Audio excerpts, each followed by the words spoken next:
Mismong kaanak ang nagsuplong sa isang lalaki na nagsasyabu umano habang may kargang bata. Arestado siya at isa pang kasama sa buy-bust operation. Saksi, si Marisol Abduraman.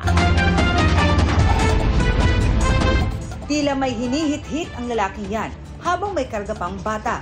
Maririnig din sa video na galit siyang sinasabihan ng isang babae. Pero di nagpaawat ang lalaki at tila naghamon pa. Oh, black, oh. Ano daw? Ang black na tinutukoy ang police substation na nakakasakop sa kanilang lugar.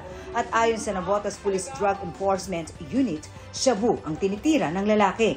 Pati po kalusugan ng burang edad na bata ay napapahamak. Matitake po ng bata dahil yung usok, maliit lang din po yung lugar eh. Ang videong ito, ibinigay sa pulisya ng mismong kaanak ng suspect. Kasi nga po, natatakot na rin siya sa seguridad niya. Dahil pinagbabantaan siya, napapatayin kapag gumamit ng pinagbabawal na droga. Sa isang buy-bust operation, naaresto ang lalaki na di itinangging siya ang nasa video. Focus ko na lang po yung ko sa pamilya ko, ma'am. Na-realize ko po na mali po pala yung ginawa ko. Pero gumagamit ka? Opo. Pagka yung... Pero hindi po ako nagtutulak, ma'am.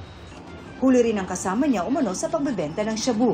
Pero giit ng dalawa, nagsashabu lang sila pero di nagtutulak. Hindi ka sangkot sa drugs?